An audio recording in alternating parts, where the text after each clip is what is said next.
Assalamualaikum warahmatullahi wabarakatuh.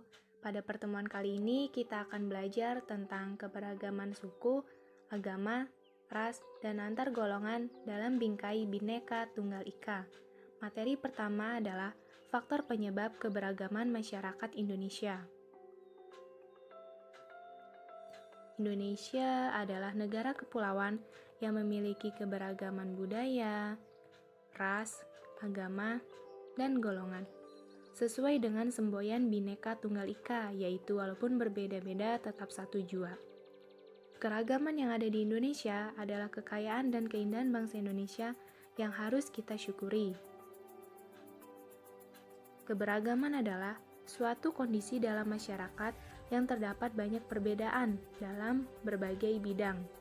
Faktor-faktor yang mempengaruhi keberagaman masyarakat Indonesia adalah: yang pertama, letak strategis wilayah Indonesia. Letak Indonesia yaitu di antara dua samudra dan dua benua, yaitu Samudra Pasifik dan Samudra Hindia, serta benua Asia dan benua Australia. Letak Indonesia yang strategis ini mengakibatkan wilayah Indonesia menjadi jalur perdagangan internasional. Lalu lintas perdagangan tidak hanya membawa komoditas dagang, namun juga berpengaruh terhadap kebudayaan Indonesia. Kedatangan bangsa asing yang berbeda ras, kemudian menetap di Indonesia mengakibatkan kemajemukan ras, agama, dan bahasa. Faktor yang kedua adalah kondisi negara kepulauan. Negara Indonesia terdiri atas beribu-ribu pulau yang secara fisik terpisah-pisah. Setiap masyarakat di kepulauan mengembangkan budaya mereka masing-masing sesuai dengan tingkat kemajuan dan lingkungan masing-masing. Hal ini mengakibatkan perbedaan suku bangsa, bahasa, budaya, serta peranan laki-laki dan perempuan. Faktor yang ketiga adalah perbedaan kondisi alam. Kondisi alam yang berbeda seperti daerah pantai, pegunungan, daerah subur, padang rumput, dataran rendah, rawa, dan laut mengakibatkan perbedaan masyarakat. Masyarakat di daerah pantai berbeda dengan masyarakat di pegunungan, seperti perbedaan bentuk rumah, mata pencaharian, makanan pokok, pakaian, kesenian, bahkan kepercayaan. Faktor yang keempat adalah keadaan transportasi dan komunikasi. Kemajuan sarana transportasi dan komunikasi juga mempengaruhi perbedaan masyarakat Indonesia. Kemudahan sarana ini membawa masyarakat mudah berhubungan dengan masyarakat lain, meskipun jarak dan kondisi alam yang sulit. Sebaliknya, sarana yang terbatas juga menjadi penyebab keberagaman masyarakat Indonesia. Faktor yang kelima adalah penerimaan masyarakat terhadap perubahan. Sikap masyarakat terhadap sesuatu yang baru, baik yang datang dari luar maupun dari dalam masyarakat, membawa pengaruh terhadap perbedaan masyarakat Indonesia. Ada masyarakat yang mudah menerima orang asing atau budaya lain, seperti masyarakat perkotaan. Namun ada juga sebagian masyarakat tetap bertahan pada budayanya sendiri. Materi yang kedua adalah keberagaman suku. Suku bangsa disebut juga etnik. Menurut Kunchoro-Ningrat, suku bangsa adalah sekelompok manusia yang memiliki kesatuan budaya dan terikat oleh kesadaran dan identitas tersebut.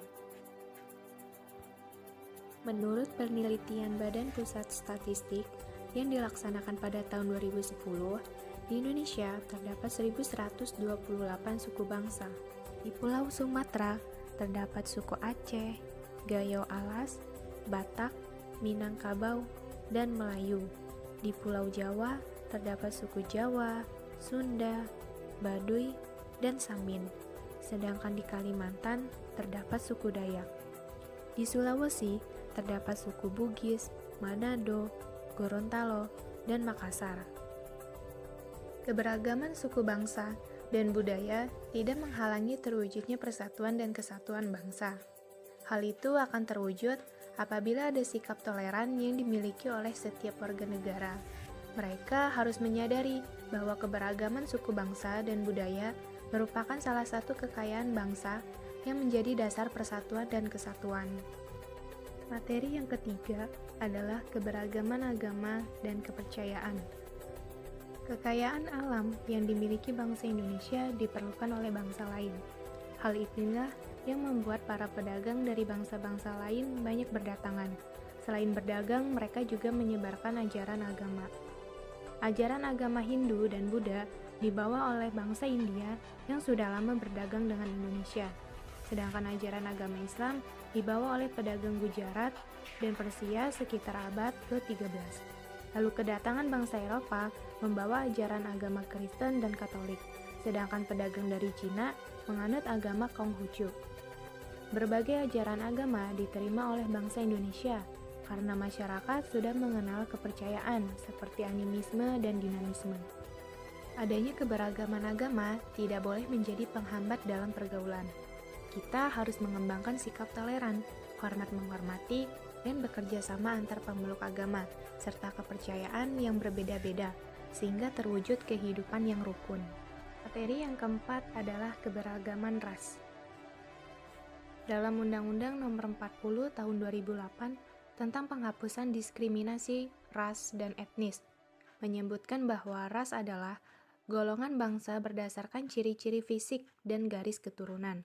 Setiap manusia pasti memiliki perbedaan ras dengan manusia lainnya, karena adanya perbedaan ciri-ciri fisik seperti warna kulit, warna dan bentuk rambut, bentuk muka, ukuran badan, bentuk dan warna mata, dan ciri fisik yang lainnya.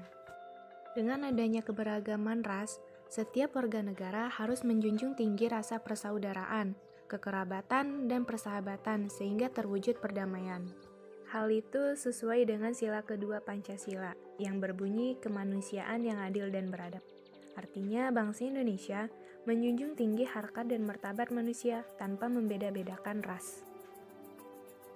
Hanya itu saja materi yang dapat saya sampaikan. Wassalamualaikum warahmatullahi wabarakatuh.